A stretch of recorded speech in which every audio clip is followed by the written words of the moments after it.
to the school committee meeting. Our school committee meeting for the November 3rd, 2025. We'll start with a call to order. Ms. Yell? Juliet Walker.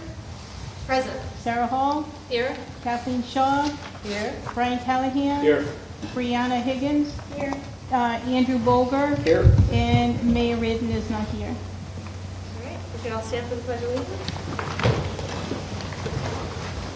I pledge allegiance to the flag of the United States of America and to the republic for which it stands, one nation, under God, indivisible, with liberty and justice for all. Great. And we have three folks signed up for public comment. So let me just quickly read you our public comment statement. So please keep two topics within the school committee's scope of authority. We encourage civility. Be mindful of the fact that this is a public meeting which is being live streamed and recorded for all ages in our community. Please be aware that this is not an opportunity for discussion and that you will not receive a response at this time. You'll have 2 minutes for your comment, and longer comments can be sent to the school committee email. So if I could invite Amy LeBlanc to come up. And I think we'd like you to come up to the podium if you don't mind. Yeah. Okay, perfect.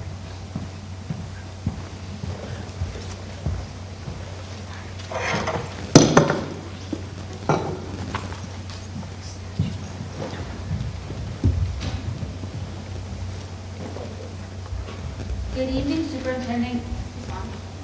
Yeah, you're fine. Okay. Good evening, Superintendent Gallagher, school committee, fellow parents, Newburyport residents, and fellow educators.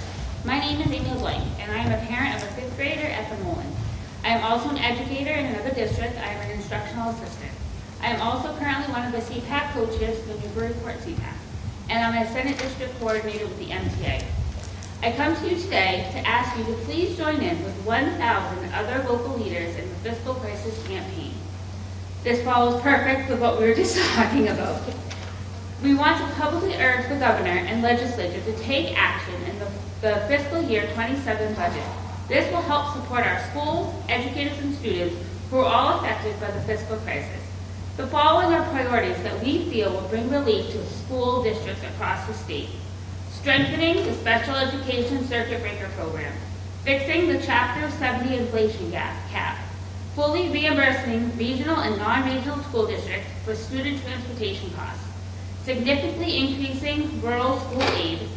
Further mitigating the financial impact of charter schools on traditional public schools. Making targeted investments in the staffing and programs needed to best support our student mental health. These times are just getting harder and harder. We don't know what things are going to look like for our students, teachers, and schools.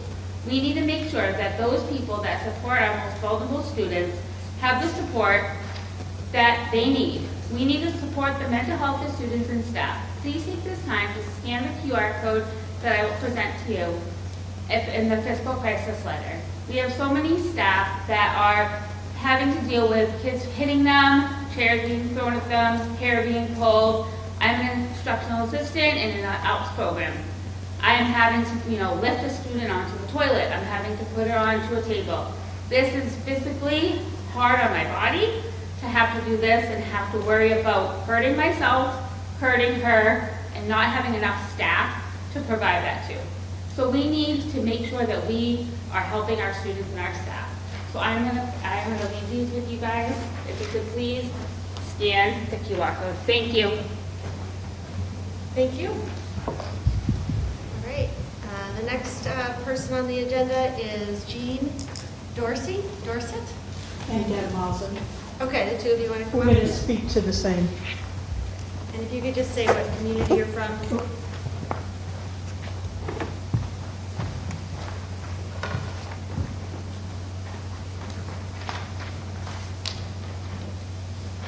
My name is Jean Dorsey, and I'm from Salisbury, but I'm also a retired teacher. And I did teach at Newburyport High School in the 80s and the 90s in the business department. So I'm here to ask you to participate in a working session to answer 3 questions about people's readiness or kids' readiness on graduation readiness. What should students know and be able to do by the time they graduate? How should students demonstrate their readiness to graduate? And how can schools pre-K to 12 support these goals? The forum is going to be held at the Salisbury Library on November 13th from 6 to 7:30, and we hope you'll participate. We're trying to get a lot of the communities from the North Shore. So I'm Deb Mosley. I'm a retired school teacher. My daughter graduated from here. She is now a physician assistant. It's gone. I love being in the school.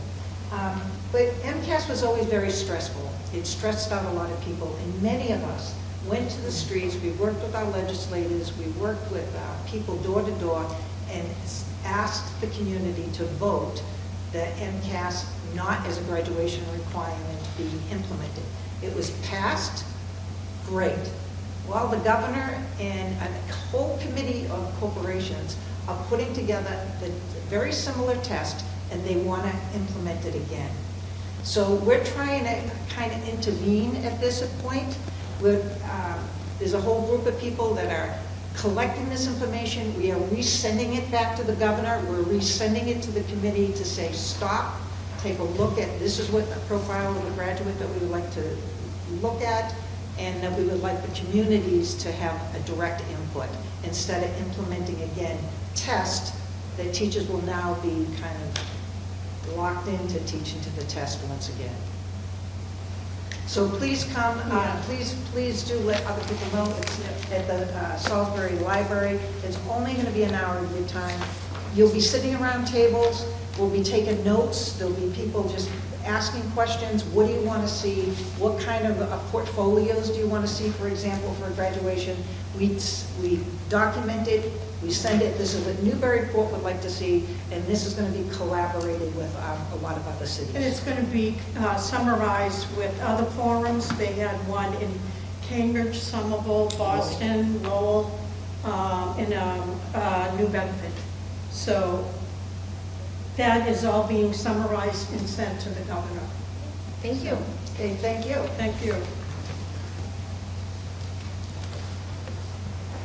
All right, that concludes our public comment. We don't have anyone participating in Zoom. So the next item on our agenda is the warrant. Kids are welcome. Committee chair. Yep. I move that the following named bills of the Newburyport Public Schools amounting in the aggregate $370,071.80 be approved and forwarded to the city auditor for payment. There are no conflicts. Second. Okay. Any discussion? The warrant was shared with all of you via email. All right, seeing no discussion. All those in favor? Aye. Any opposed? And the vice chair votes aye. Okay, the next item is the approval of meeting minutes for October 20th, 2025. Want to make a motion to accept? So moved. Second. Any corrections or discussion? All right, seeing none. All those in favor? Aye. Any opposed? And the vice chair votes aye. Okay, the next item is the student representative report. We have 2 fine fellows here today. You guys want to just quickly say your names so that people know who you are? Hi everyone, I'm Cassidy. I'm Anna and I'm a junior. Oh, and I'm a senior. So for our report at the Brez, they're excited to share a recap of Caregiver Conversations, which was a launch of new standards-based progress reports. At their recent Caregiver Conversations coffee hour, families joined staff to learn about the launch of their new standards-based progress reports, an important step in improving how they communicate student learning and growth. Developed collaboratively by teachers and staff over the 2024-2025 school year, the new report card is ready to launch and provides a clearer, more consistent picture of student progress towards Massachusetts learning standards, focusing on growth over time rather than averaged grades. Key updates include a revised reporting timeline, a fall conference in November, and progress reports in January and June, and grading aligned to end-of-year benchmarks. They enjoyed having families in the building to discuss this important topic, and families expressed appreciation for the clarity and transparency of the new system. In other news, at the Mullen Drama presents James and the Great Giant Peach Jr. We're so excited to announce this year's musical production. The show will feature a smaller cast of 35 students with no stage crew to ensure every participant has a meaningful role.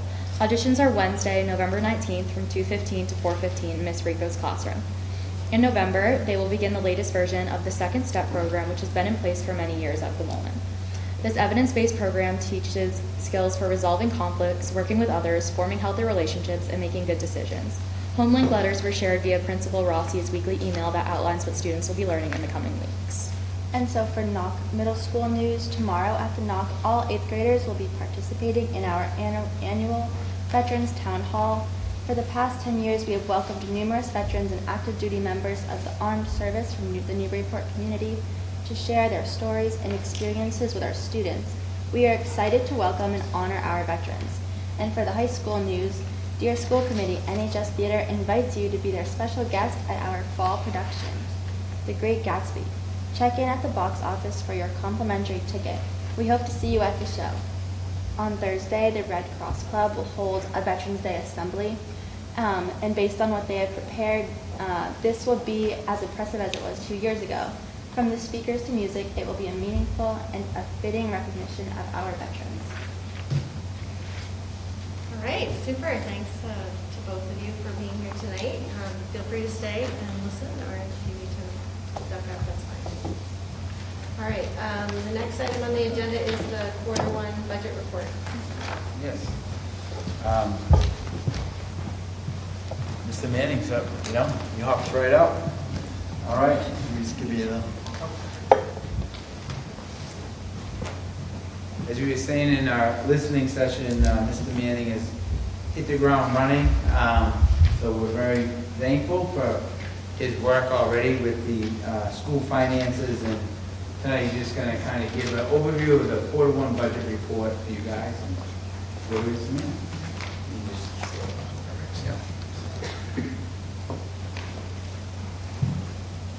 All right, so to help keep the school committee up to date on the district's finances, what we've committed to doing is a quarterly update on the district's budget, which will also include balances on all of the other district funding sources as well. So I think we had a great meeting with the FinCom to kind of go through the first iteration of this report. But we're really, looking for it to be something that's, accessible to the public, but also provides, enough detail where the school committee understands what's going on, with the budget. And I'll be back here in January doing the next quarter and then so on. So hopefully we'll just get into a rhythm where that an update will be coming on the budget. So I'll just quickly walk through what I went over with the finance subcommittee. So the first page was a look at the FY25 first quarter versus the FY26 first quarter, just comparing how we're spending this year versus the same time last year. The numbers are broken down into our two main spending categories, personnel and non-personnel. Overall first quarter spending was within 0.8% of FY25 spending, which naturally shows consistent and stable spending compared to this same time last year. And I broke the same thing down in a visual format. So the first is personnel. Looking at personnel costs, you'll notice that system-wide spending runs a bit higher than the other cost centers. And really that's because most system-wide staff are year-round employees. So the first quarter includes a full 3 months of expenses. So you would expect spending to be at or near 25% after the first 3 months of the year, compared to the rest of the school-based staff, many of which are teachers whose contract begins September 1st. So for those educators and staff, you're just looking at 1 month's worth of expenditures, which is why most of the school cost centers vary between 9 to 11%, because you do have some year-round employees included in each of the school's cost centers as well. So I think overall, if you look at, personnel across the board, it's within 0.1% of last year's budget. So I'd say, very consistent results with what we would expect. Looking at non-personnel costs, so these tend to run a bit higher early in the year. And really this could be any front-loaded costs such as software, subscriptions, dues, insurance premiums, supplies, service contracts, and anything else that is paid up front for the entire 12 months of the years, or even something like buying supplies for the upcoming school year, stuff like that. But you can also see some fluctuations. For example, if there's a summer maintenance project needed at one school that's not needed at another school, that might cause one to go up slightly higher than the rest, such as you saw at the Bresnahan in the first quarter of last year. They had spent around 35%, whereas this year they've spent around 22% of the budget. So overall, in the non-personnel category, this is tracking slightly ahead of where we were last year, specifically about 5.8% higher. And really this is driven by increased costs for out-of-district placements for students requiring special education services. And on page 5, we've included a summary of the district's revolving and special revenue funds. You can see we have a long list. Each one of these has its own statute in Mass General Law that details what comes into each funding source and how it can be spent. We include the balance at the start of the year, what we're expected to take in during the course of the year, what was budgeted for expenses in the FY26 budget, what's expected to be expended above and beyond that, which brings you to a projected ending balance. And then over on the right-hand side of the chart, we show what the actual fund balance was on September 30th of 2025. And lastly, we just wanted to highlight a few trends of what we're seeing in the budget. Of course, facility maintenance and athletic field costs can vary seasonally from year to year based on what's going on across the district and any safety needs that arise. For example, one that has come up working with our athletics and facilities teams, we've identified some work that is needed to renovate the infield at Pettingill Park, the baseball field, to address some safety needs there, which is approximately $48,000 of the projected expenses that are shown on the previous page. Another, worth mentioning, the preschool tuition revolving fund. If you're looking at the previous slide, it's projected to show a slight deficit at year end. This is just something we're continuing to monitor, whether or not any rates need to be looked at, but we're not really discussing any of that right now. Really, all I would say is that we'll likely need to shift costs slightly to prevent that from going into a deficit. Third bullet point, special education tuition and transportation is up 40.9% compared to the first quarter of 25. So that's an additional $210,000 that we spent during the first quarter of this year that we hadn't spent during the first quarter of FY25. To meet that need, we're projected to spend the entire $2.1 million in FY26 circuit breaker receipts, plus an additional $750,000 of what was carried over from FY25. Lastly, like we've all been talking about, we're monitoring the federal funding landscape. We believe it should be secure for the current fiscal year, but naturally we're closely monitoring and planning for FY27, and just for context, the district receives around $900,000 to $1 million each year in federal grant funding. And that is the first quarter report. Okay, thank you, Mr. Manning. Any questions for our Mr. Manning? Mr. Brover? Yeah. How does it come in? We've talked about this a little bit in FinCom, so apologies. Thank you for this, first of all, and thank you for Ms. Walker for encouraging us. and encouraging Mr. Manning to provide this for us quarterly. I think this would be really, really helpful to see how things are trending. So thank you for the extra work. It's a great presentation. The obvious concerns or questions about transportation going forward, Superintendent has talked about this a lot over the last 2 years. I mean, this is just trending up astronomically.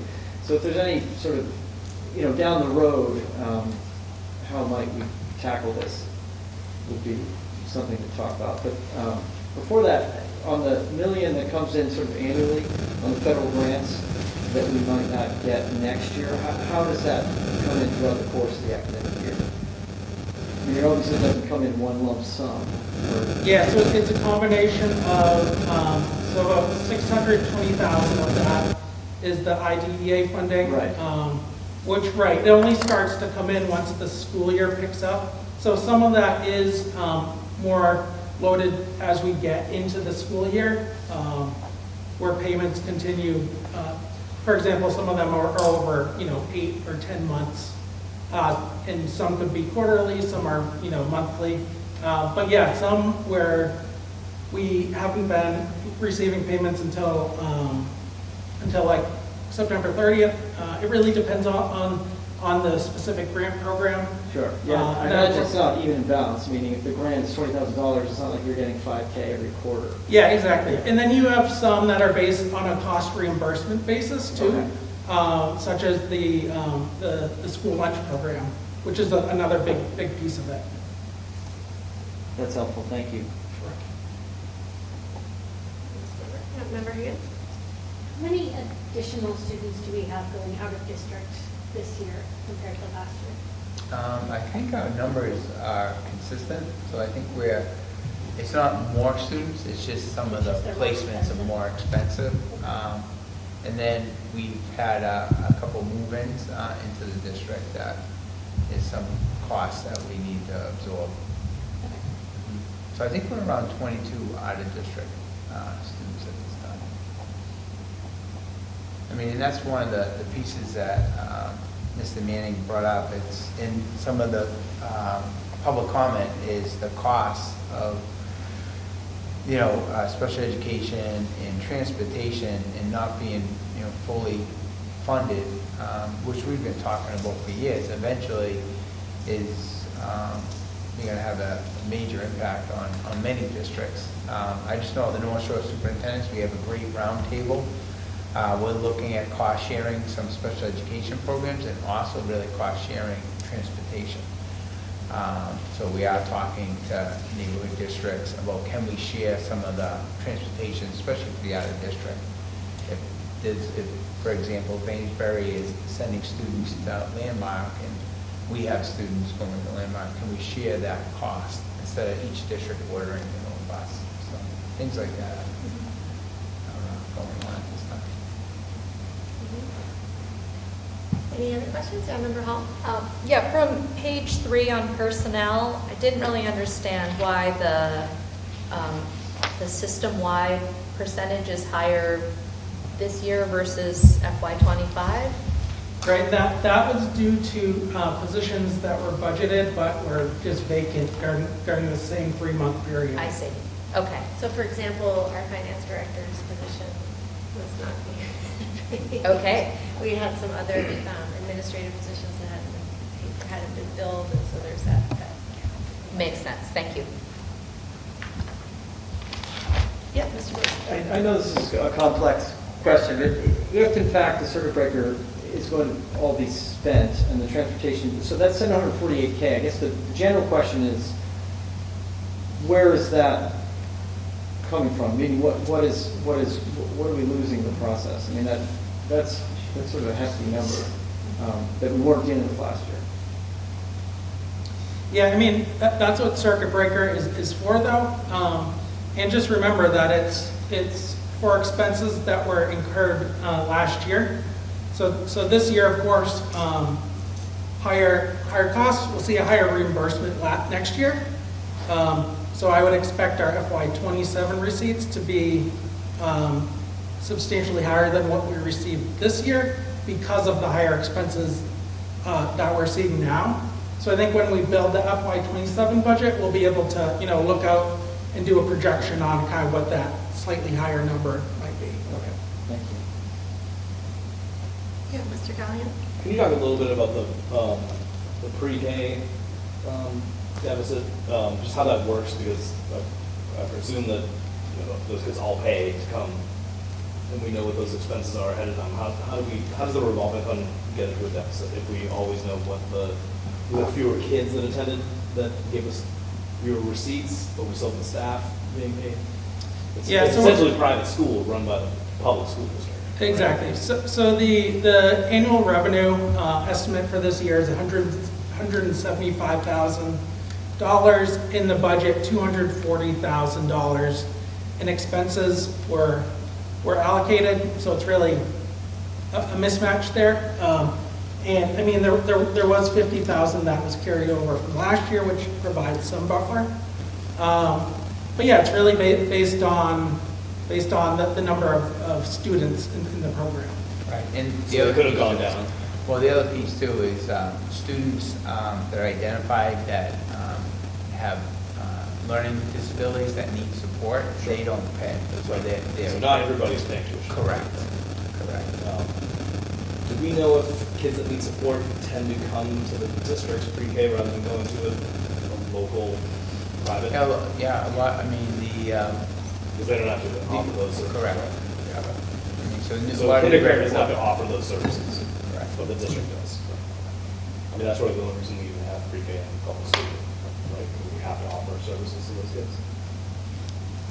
Yeah. Otherwise, the district wouldn't do it, right? Correct. If there are enough locally private options. Yeah, and it's just better for the student overall, right? If you can get them into the district and start beginning services at age 3 Right. rather than age 5 or 6, right? The ability to actually teach the student once they get into kindergarten, first grade is a lot more positive of a trajectory. Okay, thank you. And Mr. Manning, I think you mentioned this, I just want to touch on the revolving special fund, revenue fund tracking. I think all of those funds have some intended use purpose, so they're not just, there's not ability to kind of, if we have like anticipated, but balance that is not expended, it's not that we can just reallocate it to something else, because it's a dedicated fund for specific uses. Exactly, right. Because of course, on the city side, you have the free cash, which really is unrestricted. But yeah, each one of these funds has a very specific purpose, and it's tied to a specific statute in the MGL. Any other questions? I guess just one more, just because it's Yeah, on go here ahead, and Mr. Callahan. it's new. How's the daycare thing going? That program? It's going great. We're actually anticipating increase in revenue. So it's not only is it paying for itself, but we're anticipating by the end of the year that there'll be a surplus. Not a significant surplus, but I think that goes back to a lot of the planning as we were developing the daycare program on how we can self-sustain it without being part of our operational budget. So that's kind of a separate entity that's being self-funded. So that money wouldn't be as restricted as some of these other ones? Well, it's supposed to be. Yeah. I know it's supposed to go back to the Correct. program. Yeah. So we got an extra $80,000 somehow one year, we could use it for other things. We're not restricted. I wouldn't, yeah, I mean, I guess I would. I know you don't want to say we're going to, but Yeah. we're not restricted legally from using it for other costs. Right. It would need to be related to the daycare program. Correct. Oh, it would, no, okay, Yes, so it it is would. restricted? Yeah. Yes. Okay. Yeah. And I just also wanted to clarify one thing you said, both of you said that special education and transportation is special education, special ed transportation. It's not general transportation. Correct. Thank you. All right, any other questions or discussion? Okay, thank you, that was really helpful, appreciate it. Thank you. Thank you. All right, next item is the competency determination policy, IKF. This is the first reading, and I believe Ms. Furlong is going to present this. Yeah. Assistant Superintendent Furlong will be presenting this and working with all of our district leaders and Dr. Abrams, along with our Teaching and Learning Committee. A lot of work has gone into this, and we feel like we're ready to present it to the committee as a whole for a first reading. As you know, with the vote changing MCAS as a requirement for graduation, we have some new regulations where we need to define at a local level what was called competency determination. So there's two things that you need to do to graduate. One is you need to complete a certain number of credits, and second is you need to meet competency determination. Competency determination was met in the past by the MCAS. That was how the state knew that a student had taken certain classes and met their competency determination through a passing score on the MCAS. So with the elimination of the MCAS scores, it put onto the local districts the need to define more clearly how are we going to qualify students as having met their competency determination. So within this policy, the beginning part of the policy is the same, it's unchanged, the local graduation requirements. There's no change there in that part of the policy. When you go to section 2 of the policy, this is all new information that comes in regards to the Massachusetts general law of earning a competency determination and showing that through what used to be the MCAS, but now the completion of relevant coursework and a mastery of skills in those areas of English language arts, math, U.S. history, and science. So it's really two parts for the competency determination. Students need to complete the course at a 65% or higher, so they need to pass the course. In addition, they need to show mastery. So it's not just taking the course. So what districts needed to do was define what's that going to look like to show mastery of the skills in each of those 4 course areas. And just to backtrack a little bit, you can see there's different pathways through the courses.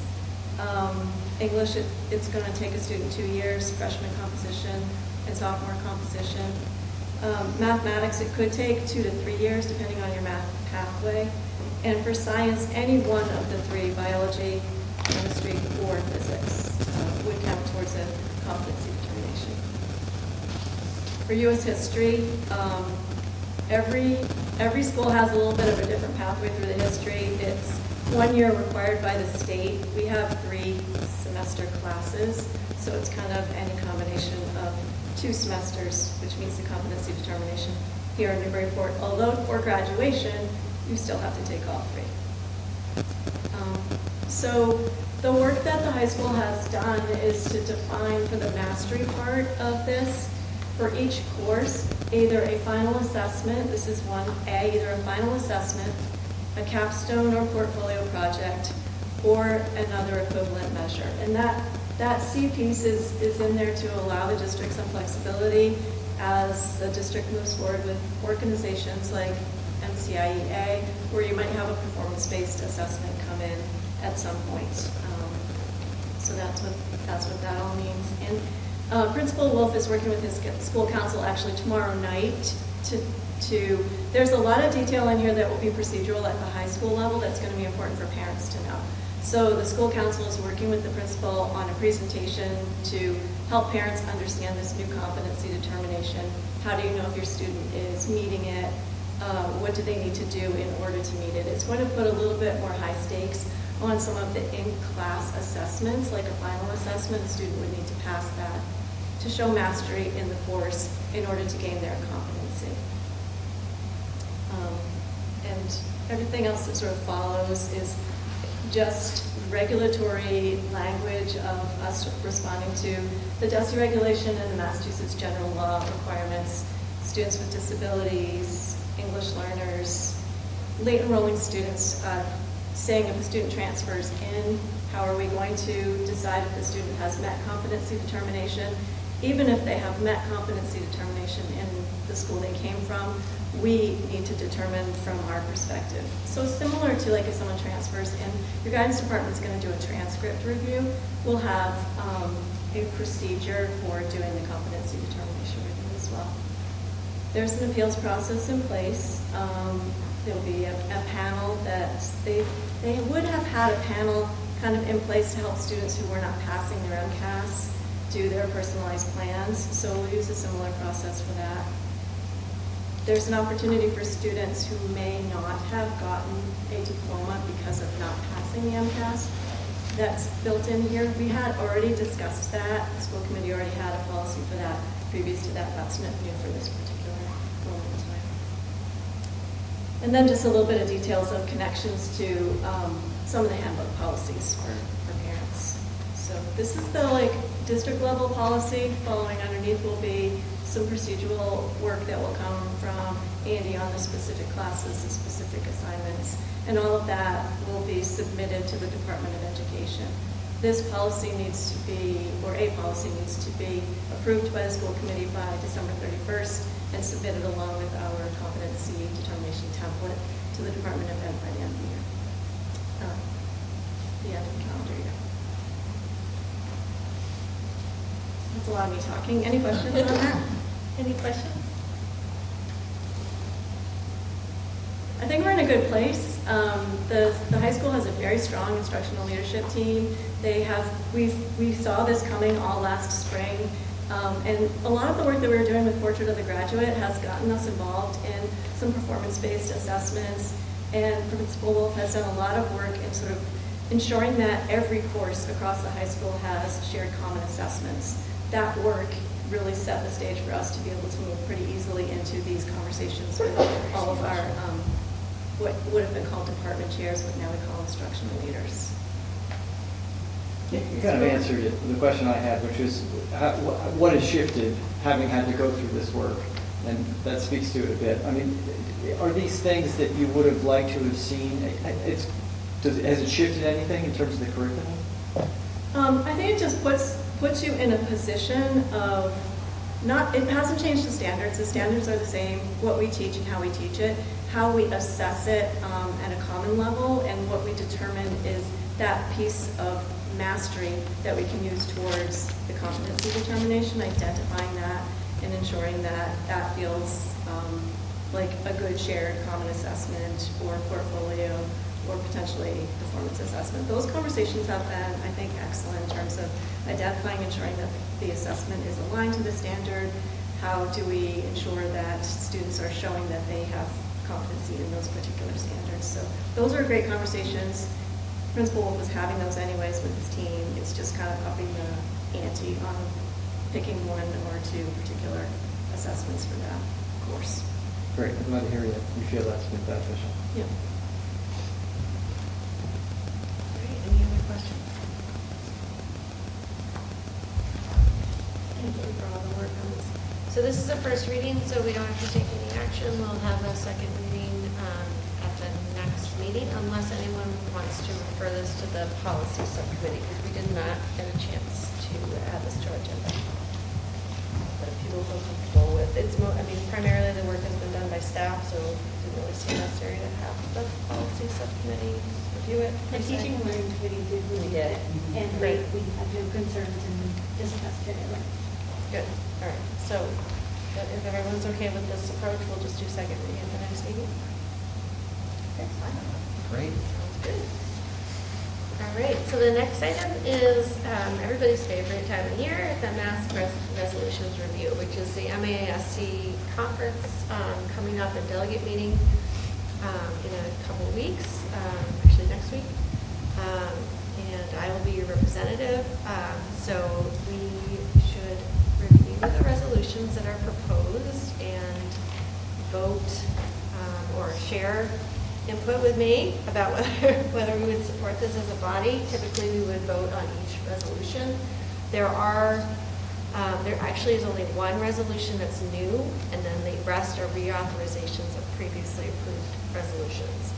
So maybe we'll start with resolution 1, and then we can decide how we want to go with the other reauthorizations. So the resolution 1 is entitled Removing BMI Testing from Schools, and there's a explanation in the packet. This was submitted by the Graphic School Committee, and it would basically support that MASC would urge the removal of the BMI screening requirement for all public schools, in this explanation in the body of the resolution as to why.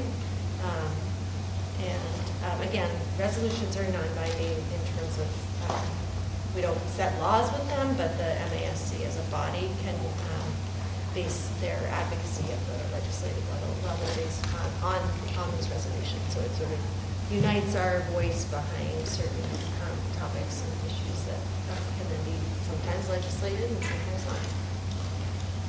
I just have a question. Yes. Perhaps I've not been paying attention for 15 years, but when do they do this? When do the kids get a BMI test? For their health Yeah, screening? part of the health screening. And then we get informed of it? It's like, people, like, when does that happen? You mean 3rd grade, parents? 8th grade? We Yeah. parents? Yeah. I don't know how often it happens, but I definitely remember it getting, Recall it. yeah. I do think BMI is a ridiculous measure in any case, so sure. Yes, I would agree. I'm in support. Okay, of yeah, this anybody, all right, so resolution. someone want to just, so somebody want to just make a motion that will support this resolution? I move that we support Resolution 1, removing BMI testing from schools. Second. All those in favor? Aye. Vice Chair votes aye. Okay, so the next one is reauthorization of previously approved resolutions. There are 6 that are expiring, so basically, once we pass a resolution at the Delegate Assembly, they have a 3-year term, and then they can expire after that 3-year term unless we vote to renew them. And the reason for that is to sort of, there were a lot of resolutions that no longer were relevant, and they were sort of sitting on the books, and there was this idea that maybe at some point we needed to revisit those so that they don't just stay there, particularly if MASC takes a different direction in terms of their priorities. It sort of helps, again, provide the direction to those advocating at the state level about what's important. So I don't know I don't have a lot of insight, honestly, on these. I don't know if others do, about whether things have happened that make them no longer relevant. The first one is regarding sanctuary laws for transgender students. I don't think anything has necessarily changed, but I don't know what the outcome has been of MASC in terms of advocacy.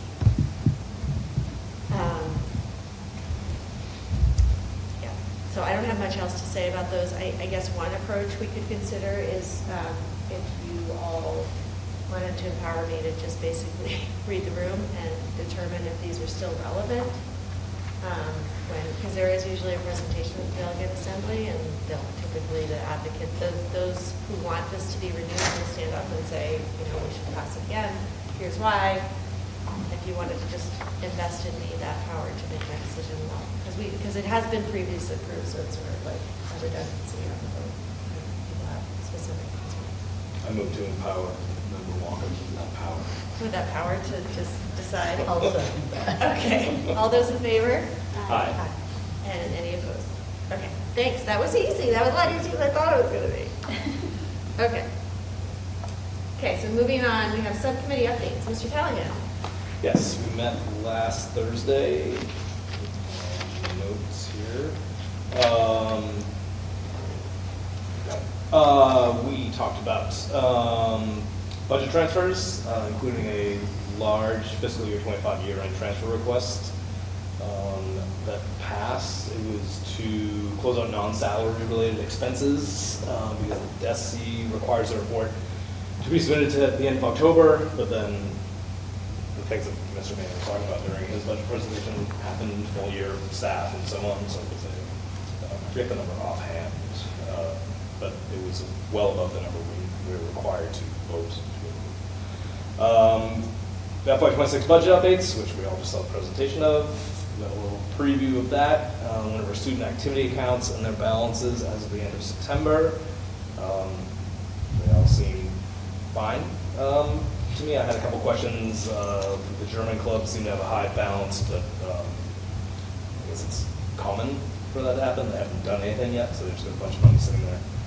And then the budget planning for 27. Went over the timeline, which is November 3rd today. And then the 18th, the joint school committee, city council budget workshop, which I really hope is more of a conversation. In previous years, Mr. Manning would come up and talk with the mayor, and then it seemed like we were kind of just in the audience, really, the school district. We weren't really part of it. It was more like the city council asking the finance director questions and then us just observing. So I don't know how that's going to work. Is Mr. Manning still here? No. Oh, he is. So if you're planning to do some little soft shoe or something on the school's side during that meeting, that'd be great. Mr. Callahan, I think that's a good point. I think one thing that I've noticed in the past, yeah, it's either the finance director of the city or the superintendent gets kind of grilled. Yeah. And I think both of them. And I think that I would also agree, I think it's good to have a dialogue between city councilors and school committee members about shared priorities, things that we observe to be challenges, things that we, just to give insight into what we're thinking so that we aren't surprised if somebody says, you know, I want to cut X, Y, and Z, or I want to increase the budget for this, that we don't get told that at the last minute. So I hope it's an open dialogue, sharing of priorities between the deciders who will eventually be voting on the budgets, and less of the focus on staff. I do like that staff provides us with the, basic framework, but I personally feel that it should really just be an exchange of information between them. And this year will be funny because there'll be a big changeover a couple weeks Yeah. later on the council side. That's right. So I'm happy to relay that also to the mayor when we have some conversation, but you could also do the same. It's the mayor's meeting. That was it. There were donuts. There were donuts. So Courtesy Mr. Bower. Any questions for the finance subcommittee chair? I think if that's the intent, to have a conversation, we should be prepared to help generate that. Yes. Because we work here, you kind of have to grease the wheels. Yeah, maybe we can come up with some ideas. Okay, policy subcommittee, we have, Ms. Shaw, would you like to introduce these, or would you like to introduce these? I guess I can introduce them. So Great. we have the first read. If anyone has any questions, we have the walkers and riders. There were just some changes from students to Newburyport residents.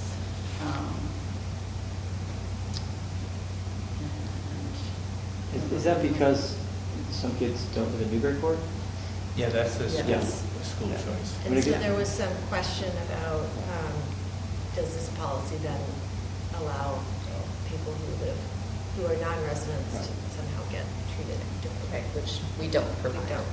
Right, and it's like conflict with the school choice, like when people choice in, they're not, they have to provide their own transportation according to the law, so.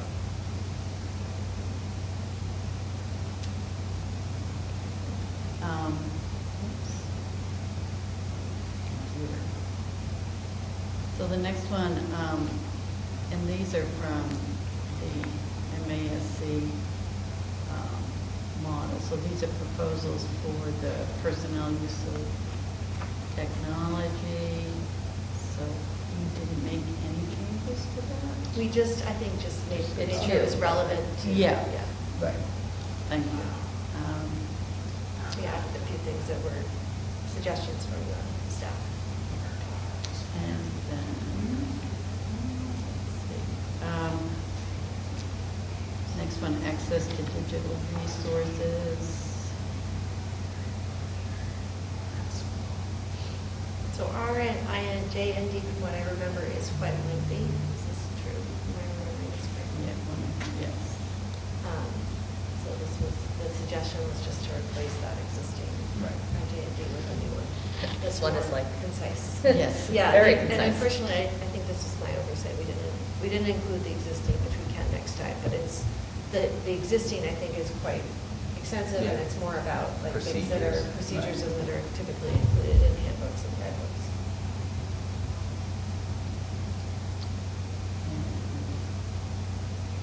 And about the district website and social media, so,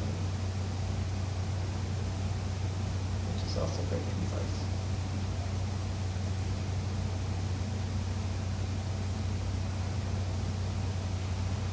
Yeah, so some of the highlights are clarifying the intention of social media and websites to basically, not have them just be a free-for-all, that there is some oversight from the superintendent. The idea is, we know that there's some social media that exists that, has been in existence for a few years, but the idea is if any new social media were to be created, or social media accounts, that generally they would be done under the approval of the superintendent, so that we can kind of try to rein in any misperceptions about where to get information. But overall, this is sort of just reaffirming sort of our district practices. It's just sort of tightening it up a bit, but not really anything new. So, just to be clear, the two policies that have the word new next to them, these are brand new policies, right? They're not. They are brand new. Replacing or correct. anything. They were previously sort of probably covered, like I believe we, IJND or IJNDC actually was called something different. So they're actually sort of splitting them apart from what our current policies are and just giving them their own specific policies. Okay, so it's not, so it may be information that was relayed Yes. in a different place, but now it's here. Yes. Yeah, I do like the way we're clarifying some of this, because we've talked about some of these things for a number of years now. I know that we're also trying to move as much as we can towards using the app as opposed to particularly social media for communications. Is there any way to communicate that through policy, or would we even want to do that? I'm not sure. Just putting it out there. No, I think it's more like a procedure, like Yeah, for okay. us. I think that's what's been great with the policy committee and input is a lot of like pulling out the procedures, like daily, that you see in handbooks and, all of that type of stuff. Because that could change. Correct. Right. This is more in general, making sure we're following the guidelines and the laws, but the specifics of carrying out these policies are articulated in like the student handbook, teacher handbooks, things like that. Member Hall, you actually raised a good point, though, because one of the concerns that we've heard from through our discussions about digital access and so forth is that there are a lot of different apps used by different classroom settings and different Sports teams and different extracurricular activities. From staff's perspective, is there guidance on that, or is that something we should cover in the policy? No, I think that goes back to going back to like our procedures. So when we've been meeting with our teachers, our coaches, showing them the app and the resources that we have within district and pushing our students and coaches and like that to start utilizing the apps that we've been. Right, but I guess sometimes there's lack of different. How much does that happen now that different teachers will use an app that's specific to a classroom for communicating? It's like a Remind or something. Like there's all these different apps that people use. That's one, but I know that I didn't others. realize that. Is that true? Teachers will communicate with their class via a separate app. Well, that's what maybe that's no longer happening, but it was for a while. It was in the Typical elementary way. and middle school. There was your classroom teacher would set up some kind of communication mechanism. We've been within the classroom really trying to utilize the Google Suite within. So setting up your websites and things like that through Google, which So having one consistent platform versus multiple. Yeah. I think there were sports were communicating via. Well, they're still doing that. I think they still are. Yeah, okay. So we're reining it in, so to Okay, speak. yeah, so that's Right. happening. Okay. Yes, Yeah, and I think it is that. definitely happening. So maybe to your point, Member Hall, I wonder if there's just an opportunity to sort of include apps in that, so district website, social media, and related supporting platforms or something like that. We could just make sure that's covered. I think it is by extension, but we want to. Yeah, just whatever we can do to support this kind of streamlining of communications. Anything else? Any other questions or discussion? All right, so we'll bring these forward for the next second read at the next meeting. All right, communications subcommittee, Member Hall. So I'm looking to schedule a meeting for later this month. When I checked the meetings calendar, I saw FinCom November 20th at 8:30. Is that correct? That's what I have as well. Okay. So and that was a strange date. I forget why we had to do that. okay, I was just wondering if we could meet right after. That seemed to work well the That'll last happen. time. We did it the last time, and it seemed to work well for everyone. It works. It's You're fine with there. me. I come on in. There's donuts. It could be. It's the whole thing. It could be a donut. Two backs of donuts. Would you rather it be 9:30 or 10? Well, we're at 8:30, right? So yeah, 9:30. 9:30. I mean, we could probably really do 45 minutes for our meeting, so we could even start earlier. Right? Well, let's say 9:30. You can have a little break in there if you need it. Okay. Yeah? Okay. So I'll plan for 9:30, and we will be talking about the transition plan and potentially sunsetting the communications subcommittee.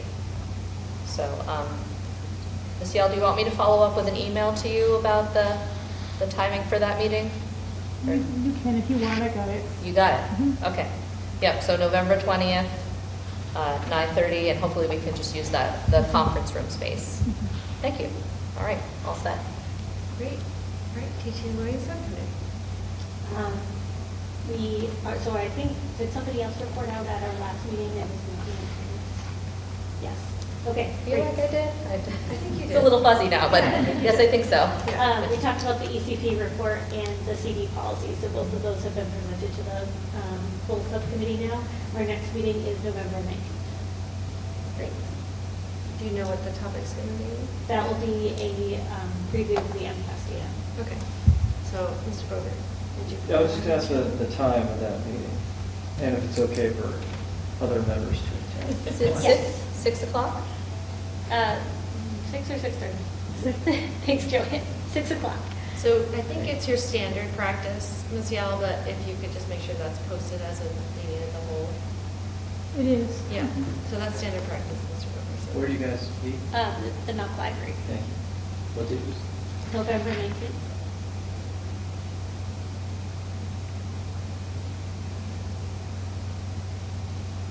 All right. Great. So, superintendent's report. All right, we have some nice events that we attended the last couple of weeks since our last meeting. So the first one was the Essex County Asset Builder Breakfast, which is that annual building asset builder. Andy Egmont, along, is partnering with our law enforcement, schools, and other agencies that work directly with children. It was just well attended, and then just really you see a lot of the work that's going in the Cape Ann League regarding supporting students inside and outside of school, and having those wonderful community partners just makes a positive impact for those students and the families. And once again, some of those programs, when we're talking about some of the uncertainty coming out of DC, this was also the talk. A lot of these extra programs for our youth, through all these different agencies, are going to be impacted or potentially impacted. So it was kind of good for all of us to kind of get together. So Andy Egmont does an amazing job, and we're really happy. This is an awesome picture of the Mullen School at our Neighbors Table Community Stars Award. It's a new award, and I'm going to talk about our Neighbors Table breakfast, but our Mullen School, under Principal Rossi and the administration and the teachers, did really like a food drive for our Neighbors Table, but really incorporated it into the literacy lessons where the students were reading books about understanding food insecurity, and it was really tied, to the fundraising of that. And it was a 2-week fundraising for our Neighbors Table, and they anticipated maybe $1,500. But those students raised $15,000 to our Neighbors Table. One of the biggest donations last year, and all of the donors and people at that breakfast were just totally taken back by our school, the students, and the incredible efforts that our kids did. So it was an awesome breakfast, and I was just really proud to be part of that celebration. What I would like to do is at some point in school committee bring in some of those key students, but also some of those teachers, and recognize them, for their efforts. It was a great morning. We had an annual Rotary dictionary distribution. So that was at the Bresnahan, where all the third graders got their personal dictionaries. It was a lot of fun handing them out with some different activities. The kids, I think today's day and age when students receive an actual dictionary, it's like a novelty, and they were all excited about these dictionaries, and we're all kind of laughing, How big are these? Are they like these huge? Yeah, it's really cool. I mean, there's all kinds of, pictures in there, and the kids are all excited, and teachers, in the back. It was awesome. And teachers, the Bresnahan teachers designed a lesson around that. And so it was really great. And just want to thank the Rotary for that donation. And they do it every year. So wonderful day. And last but not least is we had our circuit breaker audit, which happens every 3 to 5 years, where the state comes in for a couple of days. They go through our circuit breaker funding and expenses. And I just want to credit Gail Phillips as like an unsung hero. She's an administrative assistant out of the special education office, along obviously with Ethan and Brad Brooks. But the state would like to have Gail and our team kind of go out to other districts and kind of show how it should be done. With the millions of dollars that is coming into the schools and going out of the school district, I think we were 2,000 in favor.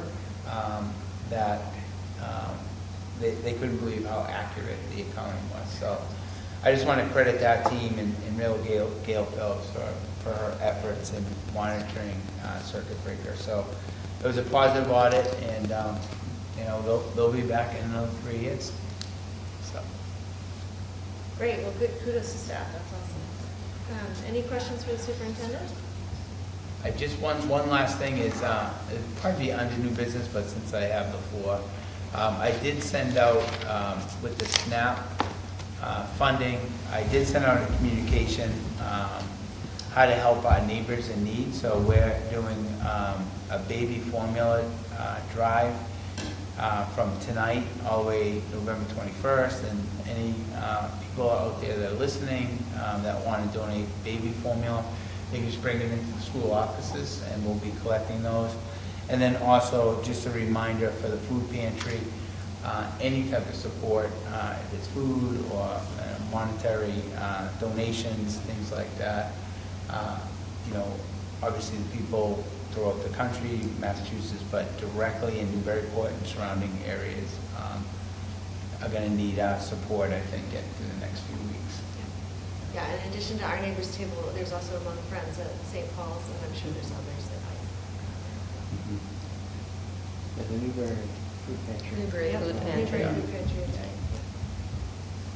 Can students bring in those donations just Yes. directly to their class? Yeah. Or does it have to go to They can bring them to the class, and then they can go to the main office. But yeah, any type of donations that want to come in, the schools will assist with making sure it gets to the right place. Is there a particular demand for baby formula? That's, I think, the one piece from talking to some of the, like our neighbors table, that's, I guess, going to be a big need. So that's kind of what we're kind of focused on, is the baby formula. But, obviously we'll take other donations that people can think of. That's great. Thanks for doing that. All right. Any questions, other questions for superintendent? Okay, any new business items? Okay, I have just one, which is just sort of a general recognition of the fact that we had a student hit by a van on High Street this week, which is unfortunately has happened a few times since in Newburyport. Very fortunately, the student was not seriously injured, which we were very relieved by. But I have heard from folks, and I'm sure you have as well, related to students walking and biking to school and the concern about overall safety in the community. And we've had prior conversations about crossing guards and the challenge we've had with staffing crossing guards, but also the increased kind of concern about not having folks, live bodies at crosswalks to assist with people getting to and from school. I appreciate the superintendent had an opportunity to talk to the marshal and so forth about that specific incident. But I would say that me personally, I would like us to try to think of a solution collaboratively with the city and the police and other public safety folks about how we can work to improve safety and for our students getting to and from school. And I do think, even though we don't have jurisdiction over our streets and sidewalks, and I think we can use our voice as representatives of the students to maybe just sort of figure out ways that we can come up with some immediate solutions to improve safety, and then maybe there's some longer term solutions that need to happen as well. But when it comes to our kids getting around the community, I feel like there shouldn't be any excuses. So I just wanted to say that, and I appreciate that the school was responsive to that situation. Yeah.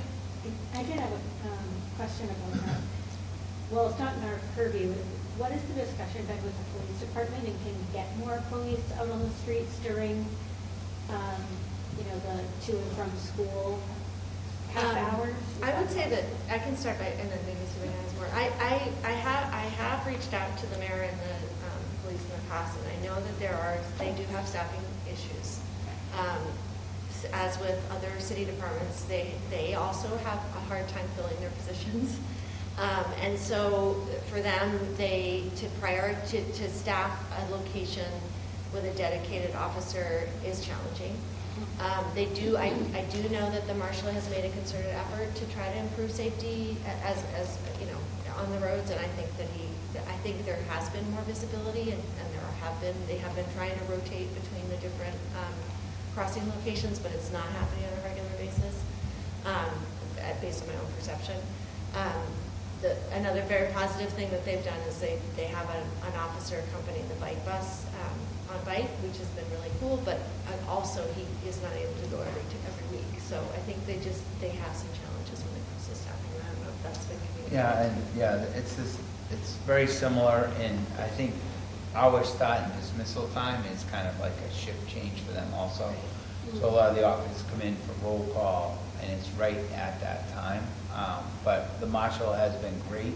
When a patrol officer is free, you might see them in the morning or in the afternoon, where they'll put the lights on by when the students are getting out. I also had some suggestions and just driving into Cambridge throughout the summer. One thing that Cambridge has done, especially in those high traffic areas, is really they utilize a crosswalk, but it's painted like a dark red, and like as you're driving, you see this big, you know what I mean? It makes you slow down, like kind of what that is. Yeah, I think that might help, and not in every crosswalk, but maybe on High Street, just so it's a lot more visible with with those lights. But I do agree with the vice chair. I think it's something that collectively as a community, especially on High Street, some of our busier streets, and the other piece, this is the lack of crossing guards is not just the Newburyport Public Schools. It's something that when we go to the North Shore superintendents, these jobs with people retiring, they're very hard to fill. And so some of the struggles that we have is also, throughout the North Shore, especially at the busy crosswalks. But I do believe collectively, when we've come together as a community, we kind of figure things out. But I would agree 100% that we should all kind of work together and try to provide extra support for the kids that come to school every day. Any other comments? vote tomorrow? Thank you. 7 a.m., 8 p.m., your local polling 7 station. to 8, Mhm. yes. Okay. Any other new business? All right, then I accept the motion to adjourn. So moved. Second.